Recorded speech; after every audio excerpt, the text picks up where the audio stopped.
Porte cazzone con uno stemmarete. Cucurello e capra si era alzate. Passa ciambali a una pattulete. Mano a papà fa guardare.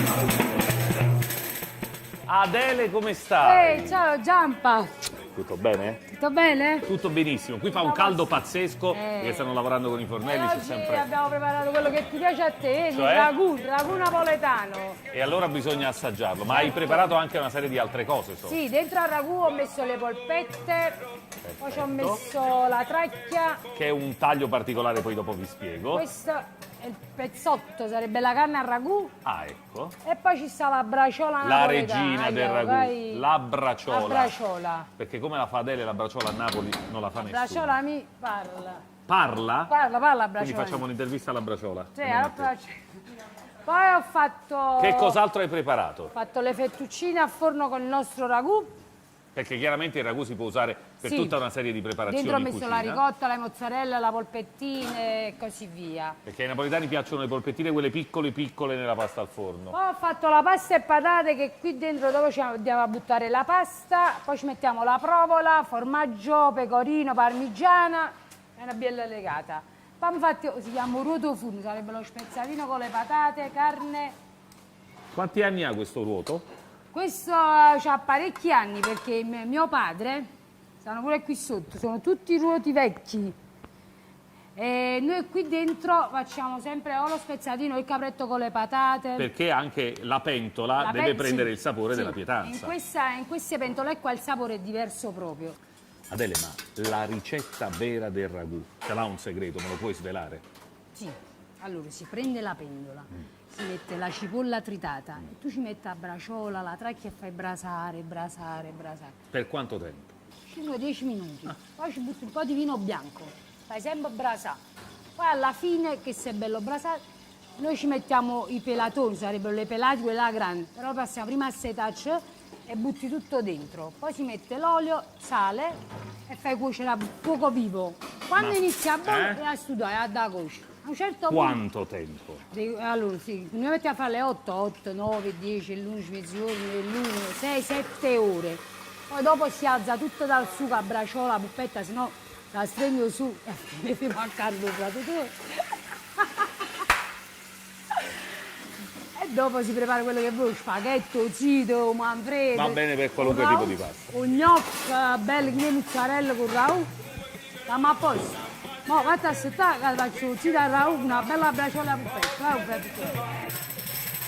Tua pallone c'ero, tu giochi a baseball, fai tornamento a me, chi delita, la prima mano, palla americano. Lo abbiamo visto con Adele, si tratta di una cucina povera di ricette tradizionali e molto popolari, ma anche se popolari e povere, qui è venuta a mangiare addirittura una principessa, quella del regno delle due Sicilie, la principessa di Borbone.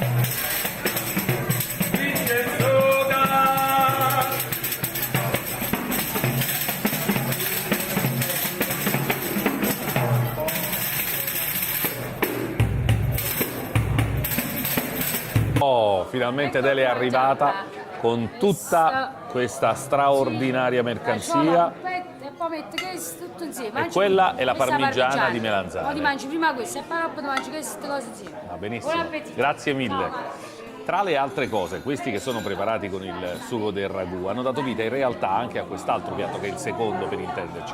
C'è la polpetta, che è immancabile quando si prepara il ragù, c'è la braciola, che dalle altre parti in Italia in realtà la intendono come una fetta di carne. Qui fondamentalmente la fetta di carne è arrotolata con un ripieno particolare, formaggio, aglio, prezzemolo, pinoli, uva passa ed ha un sapore straordinario. E poi c'è la costia di maiale, che da queste parti diventa in realtà a tracchiolella ed è assolutamente straordinaria da assaggiare.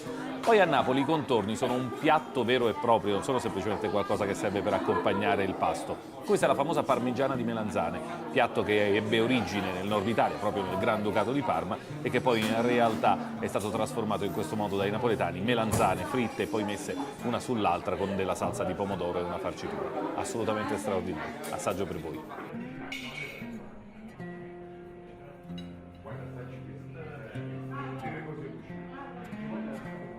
Una cucina povera, tradizionale ma saporitissima che trae origine in realtà da un passato antico. In questi locali già un secolo fa c'era un'attività commerciale, all'epoca si vendeva frutta e verdura. Poi con il passare degli anni si sono alternate una serie di realtà commerciali fino ad arrivare ad una mescita di vini e oli, che poi si è trasformata grazie all'ingegnosità delle varie generazioni che si sono succedute, in particolare grazie al papà di Adele che abbiamo conosciuto prima, Carmine, è diventata appunto questa trattoria, che oramai è una meta assolutamente imperdibile per tutti i turisti che arrivano da queste parti, ma anche per i napoletani che vogliono ritrovare i sapori di una volta. La polpetta, che chiaramente si prepara con la mollica di pane, è in realtà una cosa morbidissima e ha rilasciato nel sugo, per tutto il tempo che è stata messa lì a cuocere, un sapore assolutamente straordinario. I bambini napoletani per le polpette impazziscono, ma anche gli adulti in realtà.